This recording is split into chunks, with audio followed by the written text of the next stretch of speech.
It is not some people who did something. It's terrorists who killed almost 3,000 Americans, and we should talk about it that way. We should talk about it with deference. And it was not taken out of context, by the way. There's a lot of claims that it was. Of course it wasn't. And I think everyone should just look at the clip and decide for themselves. CARE was founded after 9/11 because they recognized that some people did something and that all of us were starting to lose access to our civil liberties. If you've ever believed that words matter, especially from those in power, then stay with me. This is Capitol Review, where we don't just repeat headlines, we weigh them. Today's story cuts deep into something every nation holds sacred: memory, truth, and responsibility. If you value honest breakdowns like this, take a second to like, subscribe, and share, because conversations like this shouldn't be buried. CARE was founded after 9/11 because they recognized that some people did something and that all of us were starting to lose access to our civil liberties. Some people did something. A freshman congresswoman from Minnesota to support and justify the creation of CARE. Today I am here to respond to you exactly who did what to whom. Madam, objectively speaking, we know who and what was done. There is no uncertainty about that. Why your confusion? On that day, 19 Islamic terrorist members of Al-Qaeda killed over 3,000 people and caused billions of dollars of economic damage. Is that clear? But as to whom? I was attacked. Your relatives and friends were attacked. Our constitutional freedoms were attacked. And our nation's founding on Judeo-Christian principles were attacked. That's what some people did. Got that now? We are here today, Congresswoman, to tell you and the squad just who did what to whom. Show respect in honoring them, please.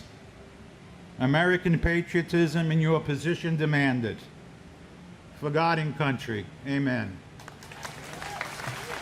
Is recognized. Thank you, Mr. Speaker. Mr. Speaker, I yield 2 minutes to the gentlelady from the great state of New York, Nicole Malliotakis.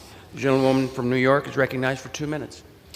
Thank you, Mr. Speaker. We've heard from my colleagues the reasons why the Representative Omar should be removed from this committee, but I feel like all the reasons have not just yet been stated, which is why I rise to add for the record.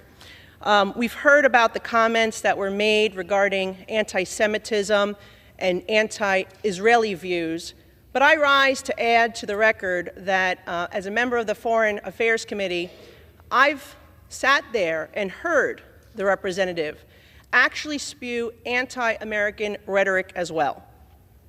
I've been in that committee room where the representative equates Israel and the United States to Hamas and the Taliban.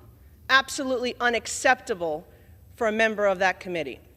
I've also heard the representative equate that it is the United States' fault that there is turmoil in Venezuela, that is not because of the oppressive socialist and communism that has spread throughout Central and South America and Venezuela at the hands of the Maduro and Hugo Chavez regimes.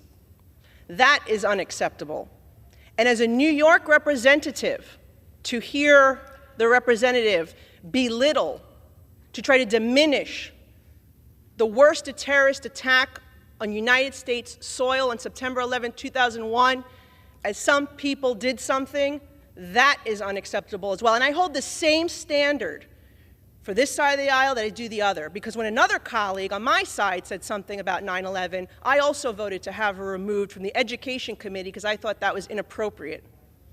So I'm being consistent here, and I hope my colleagues will do the same to show that this is about consistency and accountability, because we should not have an individual with those views on the committee that is tasked with representing our country and our Congress to foreign nations. I yield back. The gentlelady yields back. Now, let me speak to you not just as a commentator, but as someone who has watched politics long enough to know this. The tongue has no bone, but it can break a heart. Words, once spoken, don't disappear, they echo.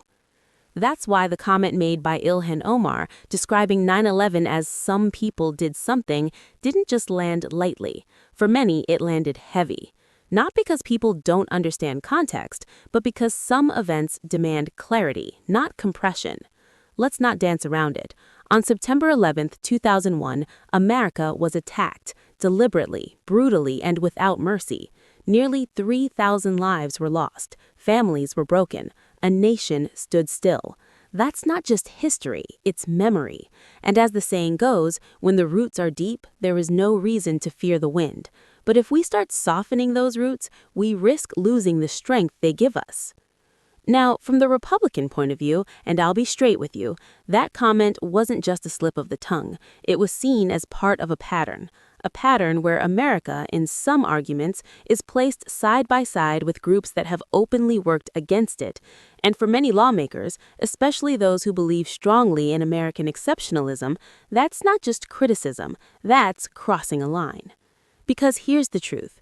Criticism of your country is not betrayal. It can be necessary. It can even be patriotic. But there's a difference between holding your country accountable and speaking about it in a way that seems to blur the line between defender and dushman, between those who protect and those who destroy. And that's where the tension really lives. So when Republicans pushed for her removal from the Foreign Affairs Committee, they framed it as accountability. Not revenge, not silencing, but standards. The idea being simple. If you represent America to the world, your words should reflect a certain level of clarity and respect for the nation you serve. And the vote? It went through. Ilhan Omar was removed. But let me balance this because fairness matters. Her supporters didn't stay quiet, and they shouldn't. They argued this was political payback, that others have said controversial things and faced no such consequence, and that this move sends a message that some voices are easier to punish than others. And you know what? That concern deserves to be heard too, because another proverb says, when justice is uneven, trust becomes fragile. But here's where I land on this. Leadership is not just about what you say, it's about how your words are received by the people you serve, especially when it comes to something as sacred as 9/11. You don't have to agree with every policy, you don't have to avoid criticism, but when speaking on moments of national pain, precision matters, respect matters. Because if we start reducing tragedy to vague language, we risk dulling the very lessons it taught us. At the same time, accountability must be consistent. If one person is held to the fire, then everyone should feel that same heat. Otherwise, it stops being about principle and starts looking like politics. So, in the end, this isn't just about Ilhan Omar. It's about the standard we set moving forward. Do we demand clarity from our leaders?